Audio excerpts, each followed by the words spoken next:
Bonjour à tous, aujourd'hui je vais vous parler en fait comment téléphoner à votre bot. Donc téléphoner à votre bot intelligent pour communiquer avec, c'est possible. Mais d'abord je vais me présenter. Donc je m'appelle Nathan Pire, je suis développeur évangéliste au MIC Belgique. C'est une petite ASBL en Belgique qui s'occupe de montrer un petit peu les technos, etc. aux développeurs qui existent pour le moment. Et justement, je fais aussi pas mal de conférences comme ça ici, comme ici en Belgique. Et justement, le Roadshow a proposé d'être invité, donc j'ai sauté sur l'occasion et c'est pour ça que je suis là aujourd'hui. Dans la même idée, je suis aussi organisateur du DevDay. C'est une conférence IT qui se passe aussi en Belgique. C'est pas très loin, c'est juste à 4 heures de route. Si jamais ça vous tente, c'est une journée entière où on parle un peu de tout, d'IT, de cloud, d'AI, etc. Et un autre truc aussi, c'est que je suis organisateur du Hack in the Woods. C'est aussi très loin, c'est à plus ou moins 4 heures, je pense, hein, c'est ça Philippe? Ouais, 5 heures. 5 heures. C'est à 5 heures, c'est en fait un événement qui, comme son nom l'indique, on hack dans les bois et donc on s'amuse à mettre les développeurs dans les bois et on code pour un monde meilleur parce qu'on code pour des ONG. Donc si jamais ça vous tente, on peut en parler juste après la présentation. Je vais d'abord commencer par le commencement. Donc quand on veut créer un bot, la première chose qu'on veut faire, c'est on veut essayer de trouver quelque chose qui marche pas mal pour créer son bot. La plupart du temps, moi quand je crée un bot, j'utilise Bot Framework. Et Bot Framework, qu'est-ce que c'est? C'est un framework simple et efficace pour créer des bots. On peut facilement intégrer Louis. Justement, Louis, c'est un Language Understanding, c'est une petite cognitive services de Microsoft qui permet en fait de comprendre ce que l'utilisateur veut. Donc en fait, il va comprendre ce que l'utilisateur veut et en plus de ça, il va analyser les messages que l'utilisateur envoie par rapport à ce que vous l'avez entraîné et il va pouvoir reconnaître certaines parties. Donc justement, je vais vous montrer un petit peu à quoi ça ressemble. On va passer d'abord dans Louis. Donc ici par exemple, j'ai créé une petite démo en Louis. Ouais, ok. J'ai créé une petite démo en Louis, j'ai pris des modèles pré-entraînés, etc. déjà de Microsoft. Et en fait, par exemple, les intents, c'est justement ce que l'utilisateur veut. Donc, intent are how Louis determine what a user wants to do. Donc, c'est vraiment ce que l'utilisateur veut faire. Et donc ici, par exemple, on peut prendre... On va faire calendar, create calendar entry. On va regarder les exemples. Et donc, par exemple, on a schedule a meeting. Et donc là, il va comprendre quand on va lui dire, tiens, j'aimerais bien, en anglais hein, bien sûr, tiens, j'aimerais bien prendre rendez-vous. Il va comprendre en fait qu'on veut créer un événement dans un calendrier. Et donc ici, on peut voir meeting with Ben Randy tomorrow at noon. Et en plus, du coup, de comprendre ce que l'utilisateur veut, eh bien, il va comprendre des parties dans le texte. Donc par exemple, ici, il va comprendre que Ben c'est un contact name qu'on veut récupérer et que ça peut être intéressant d'utiliser. Tomorrow, il va comprendre que c'est quand on veut prendre rendez-vous. Et ici, start time, il va comprendre que c'est l'heure à laquelle on veut commencer. Donc c'est assez complet et c'est exactement ce qu'on a besoin quand on fait en fait un bot. On a tous connu les bots où on leur parle et en fait ils comprennent pas et qu'ils attendent une seule phrase. Ici c'est plus que ça, il va comprendre vraiment chaque message, il va comprendre et il va l'interpréter. Et justement, si on va dans un projet ici, je vais agrandir, ne vous inquiétez pas. En fait, quand on prend un projet directement de bot framework, on le commence, on va démarrer ici par donc en fait c'est une API en gros, hein. C'est une grosse API dans laquelle on a déjà toutes des choses qui sont faites pour nous, comme par exemple onMessageActivity Async. Donc en fait à chaque fois qu'il va recevoir un message, le bot, il va récupérer l'information et il va l'envoyer à un système qui s'appelle des dialogues. Et chaque dialogue en fait c'est vous qui allez pouvoir le créer. Et en fait un dialogue c'est vraiment toute une partie d'une conversation avec le bot. Donc dans un premier temps, ça va passer par le main dialogue. C'est là que vous allez ajouter tous vos dialogues. Et donc ici, on peut voir add dialogue, add dialogue, add dialogue. Et par exemple, on va prendre l'exemple ici. Donc ici, on voit qu'il faut configurer Louis. il va passer ici. Si c'est le premier message qu'il nous a envoyé, qu'on a envoyé, eh bien il va demander tiens, comment je pourrais vous aider? Et ensuite, il va passer dans la deuxième action, qui est Act Step Async. Et ici, en fait, il va commencer tout simplement, il va demander à Louis de reconnaître l'intention de l'utilisateur. Donc ici, par exemple, donc ici le bot, par exemple, il peut faire plusieurs choses. Prendre rendez-vous pour un vol, il peut avoir la météo. Donc c'est les deux choses qu'il peut faire. Donc ici, donc on a demandé à Louis. L'intention principale, par exemple, ici, ça va être on veut prendre un vol. Et bien alors à ce moment-là, en plus de ça, Louis aura récupéré les intentions, donc les entités plutôt. Et par exemple, on va pouvoir récupérer par exemple l'aéroport d'où il veut partir jusqu'à l'aéroport où il veut aller et la travel date. Donc si on va dans le dialogue Booking Dialogue, ici on peut revoir à nouveau, donc il y a le texte prompt, c'est vraiment pour dire quand quelqu'un écrit, et bien en fait c'est un texte prompt. Confirm prompt, c'est bien de lui demander tiens, êtes-vous sûr d'avoir bien validé l'information? That resolve dialogue, ça c'est juste pour la date. Et ensuite on a le Waterfall Dialogue dans lequel ça va contenir encore une nouvelle fois toutes nos fonctionnalités. Donc la destination step, par exemple ici ce qui va se passer c'est que si l'utilisateur l'a déjà rempli parce que Louis l'a directement reconnu, par exemple je lui envoie donc j'aimerais bien aller de Charleroi à Marseille demain à 9h, et bien à ce moment-là il va avoir toutes les informations et il va passer directement à la fin et il va lui dire voilà c'est ajouté, etc. Tant que si c'est pas ça, en fait à chaque fois on va pouvoir demander les détails et récupérer les informations. Donc, et ça vraiment, je l'ai fait en 5 minutes. Pour vous dire, j'ai créé le bot et tout était déjà prêt en fait. Ensuite, il suffit de faire de la configuration Louis, etc. Et après, c'est à vous de créer votre propre dialogue et vous amuser avec Louis. Hop, si je reprends le diapo. Donc, on a notre bot framework qui est créé. On a Louis qui tourne. Ce qui est cool, c'est que Bot Framework est aussi hyper bien intégré dans Azure. Et Azure, en fait, permet d'avoir des connecteurs avec Bot Framework. Par exemple, ici, j'en ai cité quelques-uns, comme Telegram. C'est une application de messagerie, je pense que ici, pas mal de gens le connaissent. Teams, on peut aussi créer des bots qui vont pouvoir être utilisés dans Teams. Et en fait, la troisième partie qui va nous intéresser aujourd'hui pour pouvoir faire parler notre bot, c'est créer notre propre connecteur pour communiquer avec notre propre app. Et donc, en fait, c'est ça qui est bien, c'est que l'API de Bot Framework permet de faire ces connecteurs directement. Alors, pour pouvoir justement utiliser le réseau téléphonique, comme je vous disais depuis tantôt pour téléphoner, ici on va pouvoir avoir deux possibilités. La première, ce sera Flexio. Pour ceux qui étaient là pendant le workshop, c'est un SaaS, donc c'est un Software as a Service. Donc ça va vraiment être quelque chose d'hyper simple à prendre en main. Ça va être vraiment, on va juste le configurer et ainsi, quand on aura un appel téléphonique, ça renverra vers notre API les informations. Pour faire simple.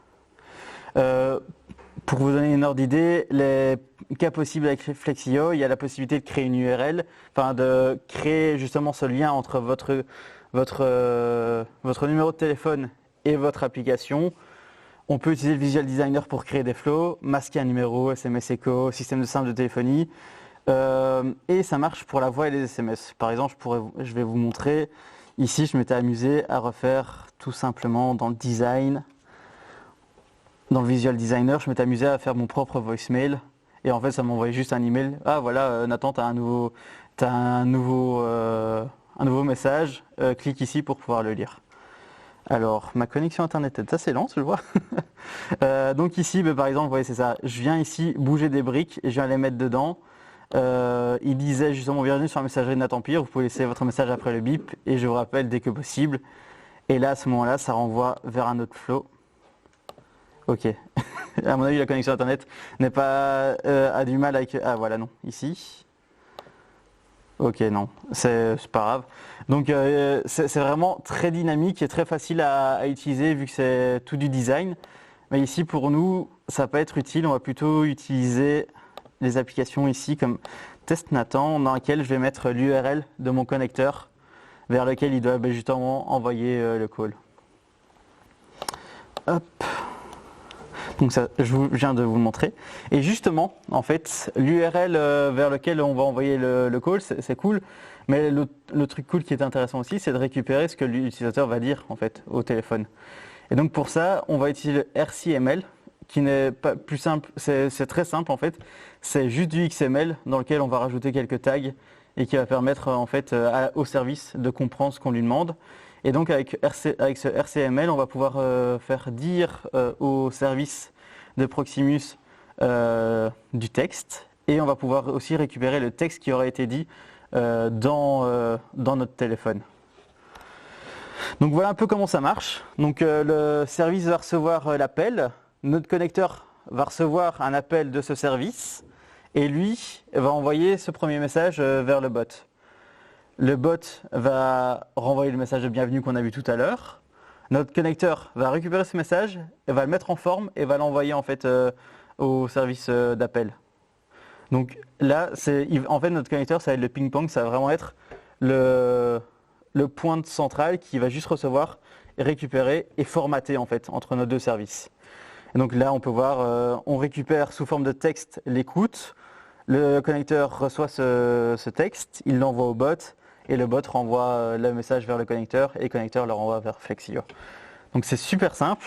Et justement, regardons un petit peu à quoi ça ressemble. Alors, hop, je rezoome, vous inquiétez pas. Je ferme ça, ça aussi. Il y en avait pas mal, hop. Donc en fait, là on peut voir notre seule requête post sur laquelle notre connecteur va recevoir les appels API de notre service de téléphonie. Il reçoit le call, il reçoit un call SID, un call status. Donc par exemple, si c'est en train de sonner, eh bien, on va avoir le call status. Ça va nous dire ah attention, c'est en train de sonner, faut faire quelque chose. De qui ça vient? Et le speech result quand il y en a un. Donc ici, la première chose à faire, c'est de vérifier en fait si en fait il y a une conversation ID qui est liée avec notre numéro de téléphone. Donc une conversation ID dans Bot Framework, ça va vous permettre en fait de garder le contexte entre deux appels. Donc par exemple, vous allez appeler une première fois votre bot, vous allez lui dire des informations, etc. et que vous allez raccrocher, mais qu'en fait 2 minutes plus tard vous dites ah oui mince, j'aurais dû lui dire ça en plus. Vous allez rappeler et en fait lui il aura gardé encore le contexte en cache, et vous pourrez lui demander tiens qu'est-ce que je t'ai dit il y a 2 minutes, et vous allez pouvoir ainsi prévoir ce genre de cas et pouvoir discuter et dialoguer, et en fait par exemple si vous avez un système d'authentification, ne pas devoir redemander à chaque fois l'authentification à l'utilisateur. Donc ici on redemande le conversation ID, s'il est nul, là alors à ce moment-là on crée une nouvelle conversation. On lance une activité, donc c'est vraiment un nouveau message vers le bot. Donc là on peut lui dire le channel account, c'est le numéro de téléphone et que ça vient de chez Proximus. Le type de message, c'est un message. Le texte pour le moment on le met en un petit. Justement ici en dessous, on va s'amuser à l'ajouter. Et par exemple là ici le call status, si c'est en train d'appeler, on veut en fait informer le bot que c'est le premier message et qu'on attend en fait une réponse. Par exemple, le message d'accueil de tout à l'heure, on veut le récupérer. Et bien alors à ce moment-là, nous on lui envoie first message avec le numéro de téléphone. Comme ça en fait il peut le loguer aussi le numéro de téléphone. Et ainsi, nous on a bypassé comme ça cette authentification. C'est le numéro de téléphone qui fait l'authentification. Donc ici on ajoute l'entité ici, dans l'activité. Et sinon, en fait, si c'est pas en train de téléphoner, et qu'en fait on a déjà une personne au bout du fil, en fait tout simplement on va lui donner le résultat de l'utilisateur. Donc quand il a appelé et qu'il a parlé, et bien en fait on veut envoyer au bot ce que l'utilisateur a dit. Et ensuite on envoie tout simplement le message au bot et on attend ensuite un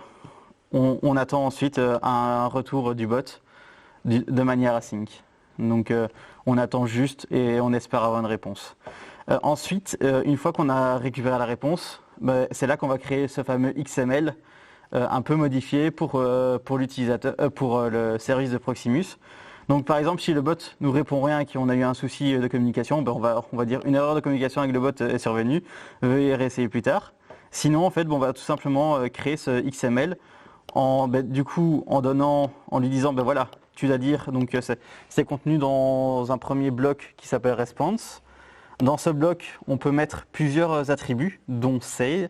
Say va en fait juste tout simplement faire dire du texte au service. On va pouvoir choisir la voix, la langue, etc.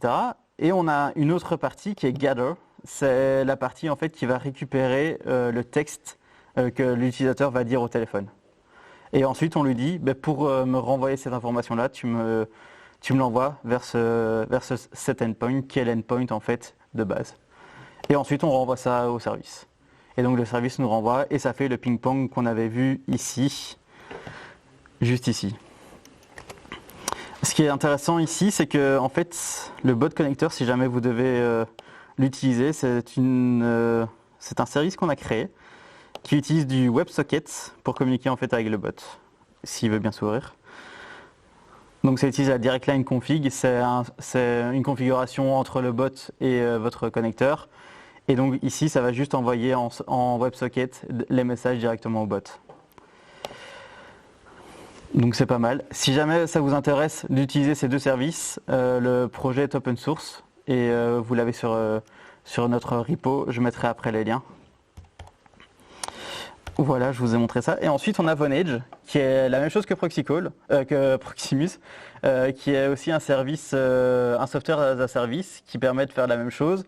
Sauf qu'en fait ici, on va pouvoir aller un petit peu plus loin et on va pouvoir faire du WebSocket entre l'appel téléphonique et notre propre connecteur. Donc en fait, entre le flux audio de la personne qui appelle et le bot, ce sera tout du WebSocket et donc en fait ce sera entre guillemets du temps réel. On pourra directement récupérer l'audio, le travailler, l'envoyer directement et ainsi on a un temps de latence qui est bien moindre parce que on envoie directement l'audio qui est récupéré. Je n'ai jamais regardé le prix. C'est plus simple, mais je pense que c'est plus cher en effet, ouais. Et ce qui est bien, du coup je vous parlais des connecteurs tout à l'heure, et ici on a un autre connecteur qui est disponible, ça s'appelle Direct Line Speech. On va aller dessus justement. Hop. En fait, quand vous avez votre bot qui est... C'est pas du tout le bon truc. Ouais, ici. Quand vous avez votre bot qui est hébergé sur Azure, et je vais zoomer, hop. Vous avez des channels qui sont disponibles. Et dans les channels, en fait, vous avez la possibilité, comme je vous ai dit tout à l'heure, s'il charge, voilà, vous avez la possibilité d'avoir le web chat. Donc ça, c'est tout simple, vous pouvez intégrer facilement votre bot en web chat. Le direct line, ça c'est aussi pour pouvoir faire la direct line config, etc. C'est ce que je vous parlais. Microsoft Teams, je vous en parlais aussi. Et en fait, quand vous regardez, vous en avez quand même pas mal de channels disponibles. Vous avez Alexa, Facebook, Telegram, Slack, Skype for Business. Bon, il est déprécié. Et vous en avez plein d'autres. Et celui qui nous intéresse aujourd'hui, c'est le Direct Line Speech. Et en fait, ici, pour pouvoir l'utiliser, il va falloir configurer en fait un Speech Service SDK. C'est en fait un service de Microsoft qui permet de faire du text-to-speech et du speech-to-text avec des voies neuronales. Donc ici, tout simplement, on va sélectionner notre service qu'on avait déjà créé avant. On fait Save. Et là, en fait, voilà, on a créé notre Direct Line Speech. Et tout ce qu'on a à faire maintenant, c'est d'aller dans notre service, dans notre resource group dans Azure, aller chercher la clé de subscription, aller chercher la clé subscription, etc. Et en fait, ensuite, ici, on a créé un petit service qui permet donc, on crée un serveur WebSocket qui va du coup récupérer en temps réel depuis Vonage l'audio qui est passé dans le téléphone. Ensuite, ce qu'on va faire, c'est qu'on va créer du coup aussi ce pont WebSocket avec le bot. Et tout ce qu'on va faire après, c'est comme je vous disais, un connecteur, ce n'est que ça, c'est qu'on va faire du formatting. On va récupérer l'audio, on le formate, on l'envoie au bot, on reçoit une réponse du bot qui est en audio et on renvoie ce format audio en WebSocket vers le service. Et donc si on descend, eh bien, on peut voir le serveur démarre. On message, on écoute. Du coup, on écoute. Et une fois qu'on récupère des binaires, on écrit dans un audio stream. Et ce stream est envoyé en temps réel aussi de l'autre côté vers le bot. Et là aussi, comme vous pouvez voir, c'est un projet disponible sur GitHub. Hop. Et donc, pour illustrer tout ça, ce qu'on a fait au MIC, c'est qu'on a créé notre propre service, du coup, notre propre bot qui s'appelle ProxyCall. C'est un assistant connecté avec un CRM. Donc, on va pouvoir lui parler, il va aller chercher des informations dans notre CRM et on va pouvoir lui poser des questions. Donc, je vais le faire ici avec vous en direct. Ça peut planter, du coup. Hop, je vais lui téléphoner.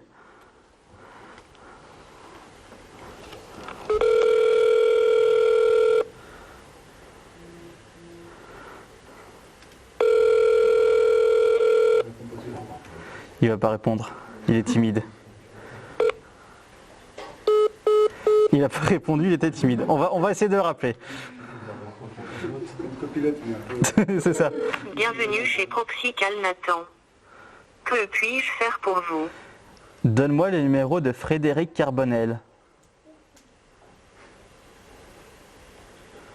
Son numéro de téléphone est le 0032 479 88 93 29. Si vous voulez l'embêter, vous Que pouvez. puis-je faire pour vous?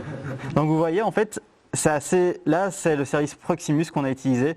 Parce qu'on est partenaire Proximus, etc. Donc il faut bien qu'on montre. Du coup, on peut voir que c'est déjà assez fluide. Malheureusement ici, j'ai pas Vonage, je suis bloqué sur Vonage, je ne sais pas pourquoi. Mais c'est très simple en fait, comme vous avez pu voir. Vous créez votre bot, vous faites vos dialogues comme vous voulez. Et ensuite, vous avez des connecteurs qui sont disponibles pour vous. Ou même, vous pouvez créer vos propres connecteurs. Vu que tout a été pensé pour pouvoir créer son propre connecteur. Voilà. Je ne sais pas si vous avez des questions. En termes de voix,